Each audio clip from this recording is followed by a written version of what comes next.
Senhor está ministrando em meu coração uma palavra e nós recebemos uma oportunidade de compartilhar com você essa noite, amém? Coloca a mão no seu coração. Jesus, muito obrigado por essa noite, obrigado por tudo aquilo que o Senhor já fez dentro de nós, através dos louvores, através da adoração.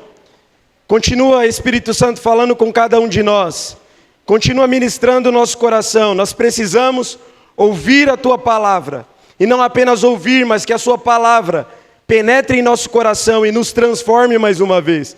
Eu te peço agora, Espírito Santo, que eu diminua, que o Senhor cresça, e que os corações estejam abertos, para que a Tua palavra nos transforme mais uma vez. Quem crê diz amém. Abra sua Bíblia no Evangelho de Lucas, capítulo 17, a partir do versículo 11.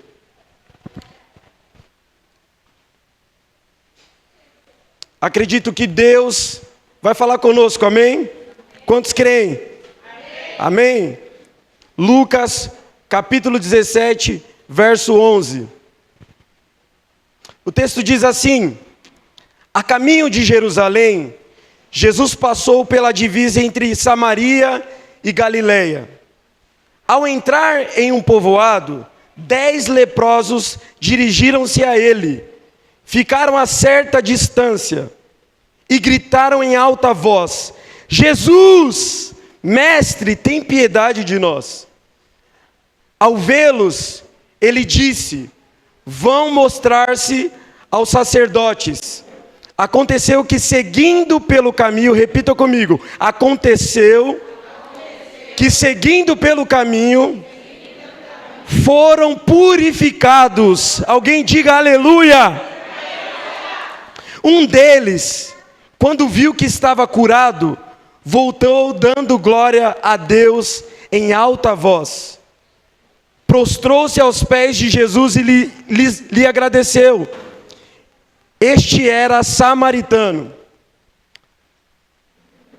Jesus perguntou: não foram purificados todos os 10?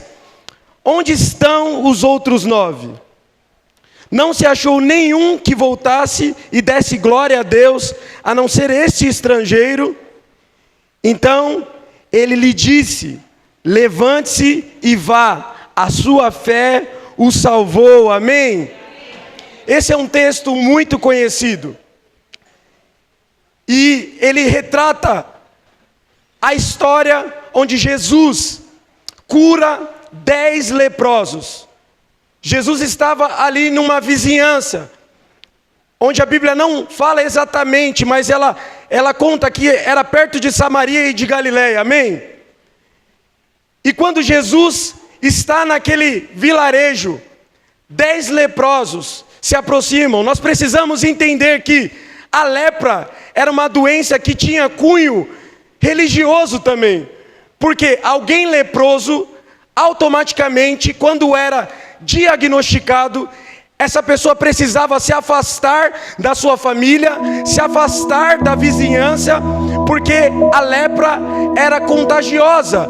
Alguém que tivesse contato com outra pessoa que tinha um diagnóstico de lepra, ficava também cerimonialmente impuro, e essa pessoa também precisava passar por um ritual de purificação. Veja, agora não é um leproso só, são 10 leprosos, repitam comigo, 10 leprosos, que de longe, eles avistam Jesus, e a lei dizia o seguinte: se você é leproso, você precisa rasgar a sua roupa, e quando alguém estiver se aproximando de você, você deve gritar: leproso, leproso, porque a pessoa que está lá do outro lado não se aproximará de você, não correrá o risco, amém?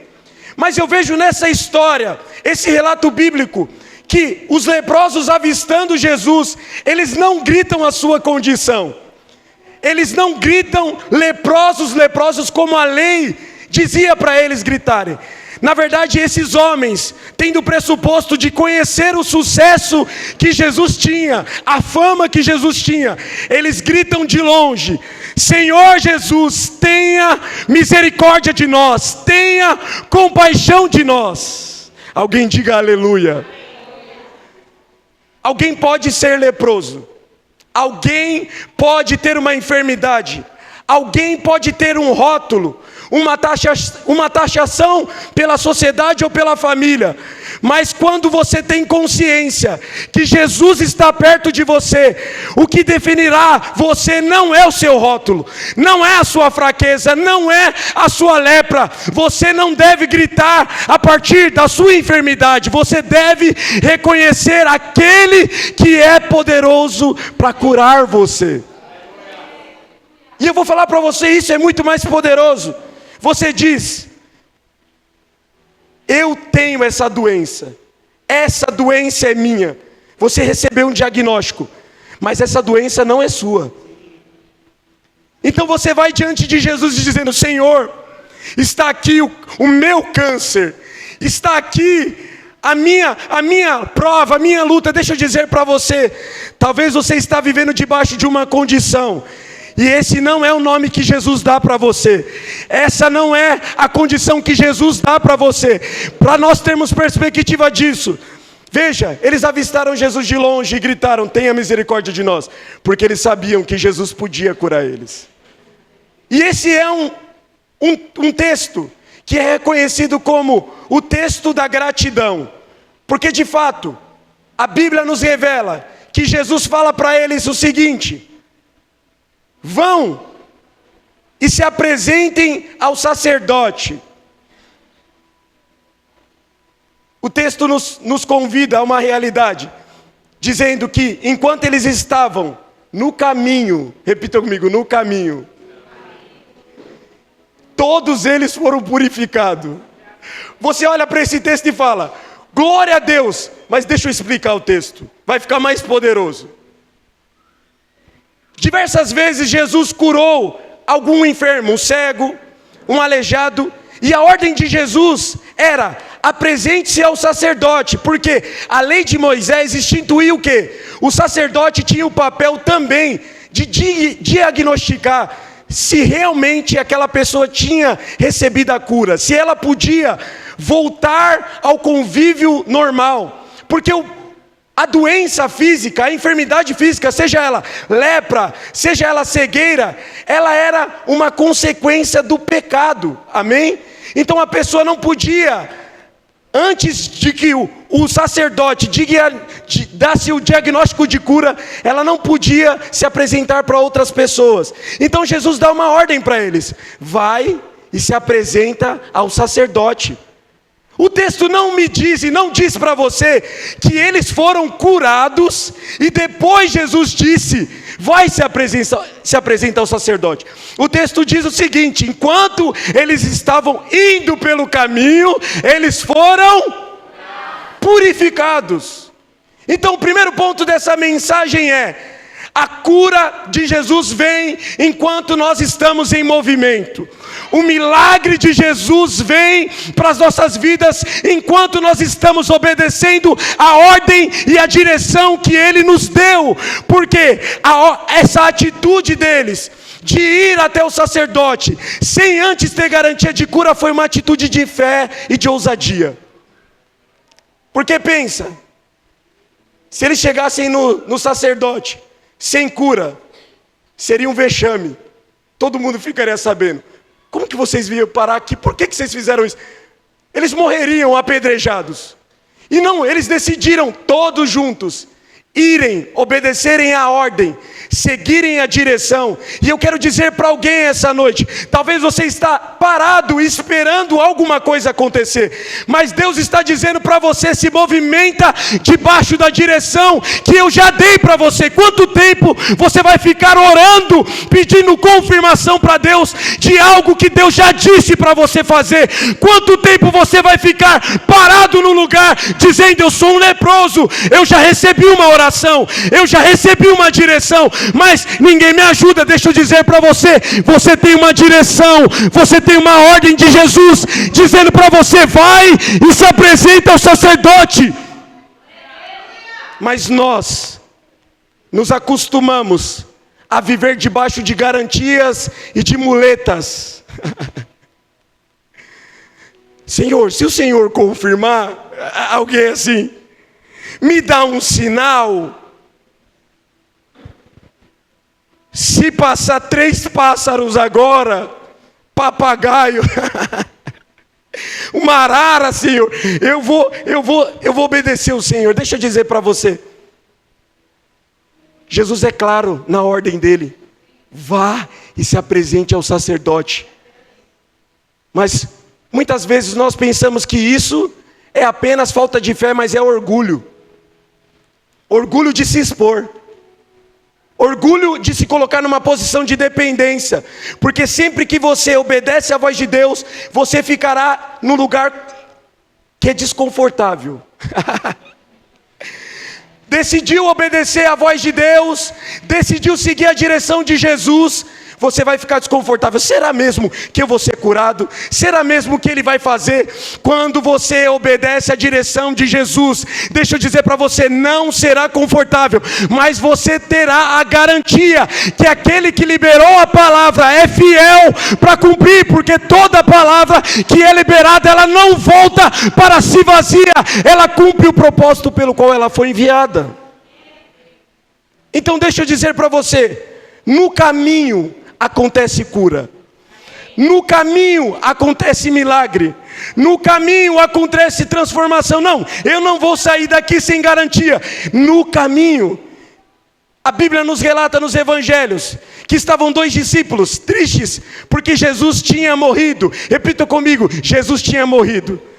E eles estavam a caminho de Emaús. E Jesus se apresenta para aqueles homens.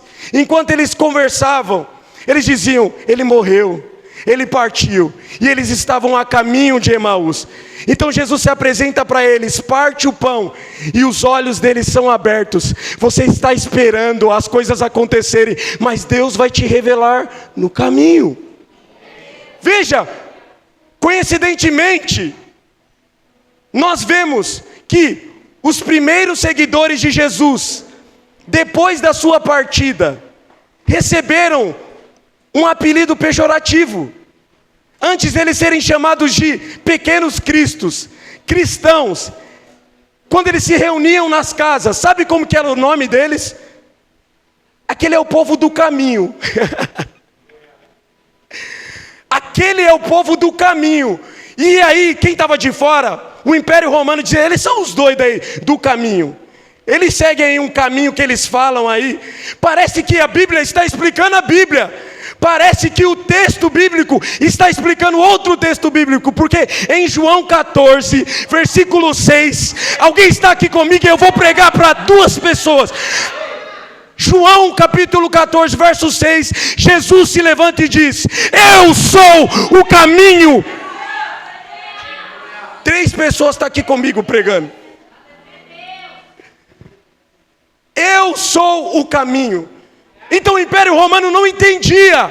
Eles diziam: eles são aquele povo da Ebenezer lá, que vão toda quarta-feira, as coisas estão difíceis, não muda nada, mas esse povo não para de ir para o culto, esse povo não para de adorar, esse povo não para na enfermidade, esse povo não para na prova. Então parece que a história dos leprosos está explicando praticamente a teologia de João 14, pastora Jennifer. Quem está comigo? Porque de fato, 10 leprosos foram purificados. Repita comigo: 10, pastor. 10, pastor. Jesus disse: vão, se apresentem ao sacerdote. E no caminho eles foram purificados. Eles foram curados. E cura física. Mas um só voltou. Um só voltou, agradeceu a Jesus e glorificou a Deus. Quantos voltaram? Preguem comigo, quantos voltaram? Quantos foram curados? Então deixa eu dizer para você, nós podemos viver a experiência de receber uma cura, de receber um milagre, de receber uma provisão, de um casamento ser transformado e mesmo assim não voltar para glorificar a Deus. O Evangelho propõe para nós um estilo de vida, não apenas de resultado. Se você está aqui atrás de resultado, apenas você está no lugar errado, porque qualquer outro lugar pode produzir o resultado que você quer. Tem alguém aqui comigo? Se você tem um problema financeiro, você pode ir no banco e você pode fazer um empréstimo. Pastor, meu nome é sujo, você pode usar o nome de alguém. Você pode ir no agiota, misericórdia. Se ele for cristão, ele só bate, ele não mata. Brincadeira. Mas preste atenção. Muitos problemas que nós colocamos diante de Jesus, as nossas lepras, podem ser solucionadas em outros lugares. Nossa, pastor, mas Jesus, Ele é o único que tem. Não. Eu já vi, e você também já viu, uma promessa que funciona, mas não dá glória a Deus. No poste. Faça isso para conseguir o amor que você quer. Amém ou não amém? Cristo não quer que você venha atrás do resultado. Ai, meu Deus. Porque as pessoas param, porque não está acontecendo, pastor. Cadê Deus na minha vida? Deus não quer te dar resultado, Deus quer te transformar em uma própria bênção. Se você quer cura apenas, vai no curandeiro. Se você quer dinheiro apenas, vai no banco. Mas se você quer viver tudo que você vive para a glória de Deus, permanece mesmo que as coisas não estejam acontecendo. Comecei a pregar agora. Quantos foram curados e purificados? Quantos voltaram? E o texto nos revela que ele volta. E ele volta para agradecer. E Jesus libera uma palavra sobre ele. A palavra é: Jesus primeiro, antes de falar com ele, disse: não foram 10 curados? Não foram 10 purificados? Porque somente um voltou. E Jesus continua dizendo: esse um que voltou é samaritano. Quem gosta de Bíblia aqui? Então preste atenção. Ao ler esse texto e ao observar o que Jesus deixou para nós, você deveria pegar a cadeira e jogar em um irmão e pedir desculpa. Preste atenção. Olha para mim. Esse homem que voltou era samaritano. Jesus também contou outra parábola. Não foi uma história real. Ele contou uma parábola. O reino de Deus é semelhante. Existia um homem que foi espancado. Ele foi roubado. Vamos lá, alguém. E passou o sacerdote. Oh, glória. Viu o homem no chão e disse: eu não posso parar. Eu não posso parar porque eu tenho um culto. Eu tenho que fazer uma coisa religiosa. Tem que adorar a Deus. Ele passa e deixa o homem lá. E o levita também passa. Vê o homem lá no chão e não faz nada. Mas a Bíblia nos diz que passa um homem que é samaritano. Olha o homem. Cuida do homem. Coloca vinho e azeite em suas feridas, coloca ele numa hospedaria e diz: tudo que for gasto dele aqui, eu já estou pagando, mas se der mais gasto eu vou pagar mais. A crítica de Jesus é muito mais poderosa do que nós podemos compreender. Deixa eu usar um exemplo prático aqui para você. Existe corintiano aqui? Deixa eu ver. Cadê os corintianos? Amém. Cadê os são paulinos? 3, tá vendo? 3 ali, a irmã está com a lepra dela ali, camisa. Brincadeira. Você vai no estádio, amém? Você vai no estádio, você é corintiano roxo, amém ou não amém? Amém. E aí o ingresso acabou, só tem na torcida rival. Você vai comprar o ingresso, tem gente que faz, é doido. Mas quem tem saneamento, mente sã, eu já ia falar saneamento básico. Quem tem a mente sã, está em perfeito juízo, vai comprar o ingresso e vai com a camisa do Corinthians na torcida do Palmeiras ou do São Paulo? Por que não? Porque existe uma rivalidade. E onde que começou essa rivalidade? Eu não sei dizer, você não sabe dizer. Mas vi um corintiano roxo mesmo. E um palmeirense roxo, e não pode se olhar. Entendeu? Se estranha no metrô. Da briga, da morte. É isso que está acontecendo aqui. Samaritanos e judeus não podiam se relacionar. Veja, outra feita. Jesus para conversar com uma mulher. Ele não podia fazer isso. Por quê? Existia uma rincha religiosa do lugar que deveria adorar. Se era no monte, se era no templo. Eles ficavam nessa discussão eterna e ninguém exercia uma adoração verdadeira. Então veja, nós estamos diante de um homem que ele não é um judeu, ele é um samaritano. E ele é o único que volta. Ele é o único que volta. E ele dá glórias a Deus. E Jesus libera uma palavra. Ele já foi curado. Ele já foi purificado. A solução do problema dele já foi resolvida. Mas Jesus libera uma palavra. A sua fé, vai. A sua fé. A sua fé. Você entende? Essa palavra é a palavra grego sozo.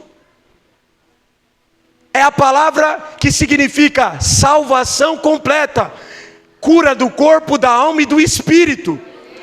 Os 9 leprosos que foram curados, só foram curados da sua enfermidade, mas não foram salvos.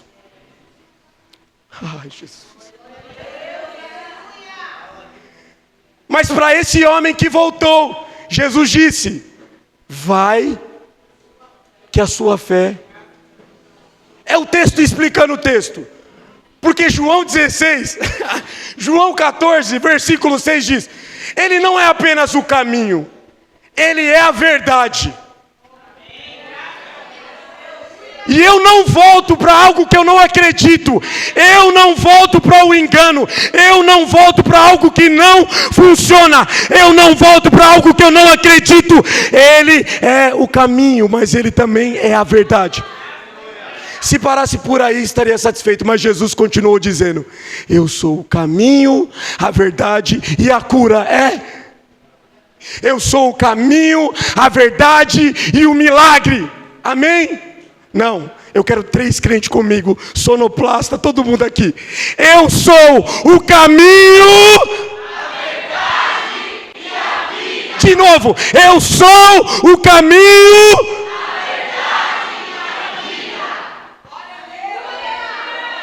Alguém entendeu? Mas vai ficar mais forte ainda. Eu sou o caminho, a verdade e a vida. Ninguém vai ao Pai se não for por mim. Muitos querem ouro, prata e dinheiro, mas nós queremos encontrar o Rei da Glória. Deixa eu dizer, você está vindo na igreja, talvez até hoje com a perspectiva errada. Deus muda isso, aquilo, mas eu quero dizer, existe um caminho melhor, existe um lugar mais profundo, existe um lugar que Deus revela o seu coração para você. Então preste atenção. Tudo que nós vamos viver, nós podemos escolher viver resultados ou viver para glorificar a Deus. Uma das maiores agonias que o crente tem é olhar para a vida do ímpio, ver que o ímpio prospera. Tem alguém comigo ou não? Mas ele é desonesto, pastor. Deus, você não fala para Deus, mas você fica chateado.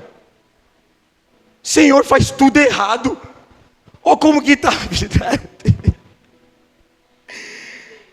Deus, eu estou tentando. Senhor, eu mando o currículo e ninguém me chama.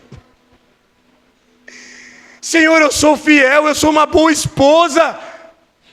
E aí você olha para o casamento do ímpio, a vida do ímpio, e você fala, parece que eles estão vivendo melhor do que nós. Você pode ser crente demais, crente pra caramba, e falar, pastor, eu já sei, não, a gente tem Jesus, mas a sua agonia, existe agonia no seu coração, quando você vê a prosperidade do ímpio, a injustiça, a prosperidade falsa.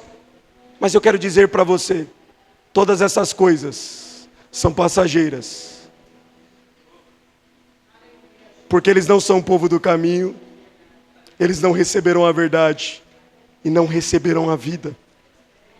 Então essa noite, o que eu quero dizer para você, e encerrar essa palavra, é que resultados podem acontecer sem Jesus, mas transformação verdadeira, mudança de caráter, abandonar o pecado, abandonar a vida podre, e não apenas abandonar o pecado, mas ter vida nova, e começar a ter prazer nas coisas de Deus. Porque, deixa eu dizer para você, o Senhor não chamou você apenas para abandonar o pecado e sentar o popô nessa cadeira.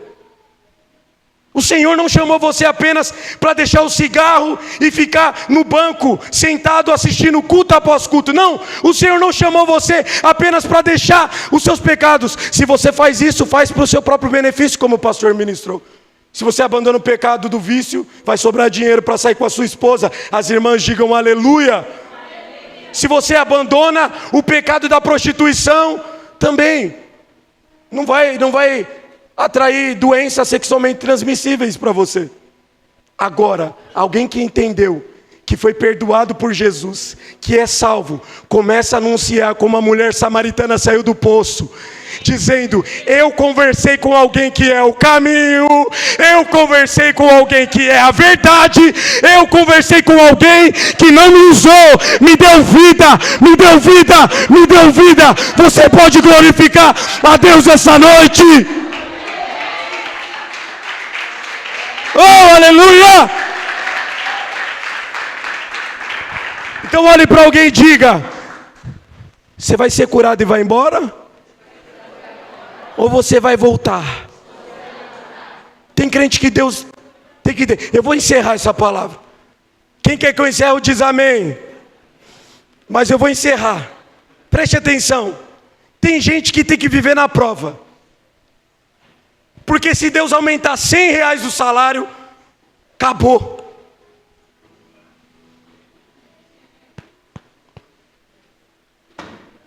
Acabou. Aí quando está na prova, é humilde. Você conhece alguém assim? Não, faz até cara de humilde. Você poderia me ajudar? Ou sempre te considerei, você é. Deixa eu dizer para você. Deus prefere ter você na prova e ter você do que te dar uma bênção e perder você. Você sabia disso? Para algumas pessoas. Para aqueles que só serão curados e vão embora. Jesus não quer perder você não. Diga para alguém, Jesus não quer perder você. Às vezes você está na mesma prova. Não é você, não é nessa igreja. É em outra igreja que tem. Você está no mesmo ciclo. Oh, glória! Passando pela mesma situação. Oh, aleluia! E dizendo, por que eu estou passando por isso? Talvez você é aquele que, se fosse curado, iria embora. Mas eu estou pregando para uma geração que sempre volta para Ele. Que sempre volta para Jesus. E voltar para Jesus, meus irmãos, não é levantar a mão depois do apelo. Todo dia você volta para Jesus. Todo dia. Como Thales Roberto diz, o pecado vem e te chama, e o que você faz? Escolhe Deus. Pastor, mas eu já fui curado da lepra, por que esse sentimento está aqui ainda? Você que tem que decidir, vai voltar ou vai embora? Você quer só o casamento transformado? Tá bom, o Senhor vai transformar o seu casamento, você nunca mais vai voltar? Você quer só seu marido salvo? Ele vai ser salvo, você nunca mais vai voltar? Deixa eu dizer para você, as bênçãos que Deus nos dá, não pode ser maior do que Ele nas nossas vidas. As bênçãos que Deus te dá, não pode tomar um lugar maior no seu coração. Esse texto é, sim, sobre gratidão, sobre retorno, mas é sobre reconhecer que só em Jesus existe um tesouro precioso. Coloque a mão no seu coração. Jesus, muito obrigado. Obrigado por essa palavra. Senhor, nós queremos nos arrepender essa noite. Nos colocarmos diante do Senhor, como aqueles homens, em primeiro lugar, reconhecer: nós não somos dignos.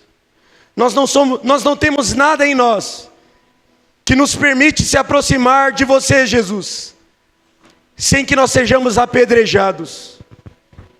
Nós não temos nada em nós que nos valide, que nos dê autoridade.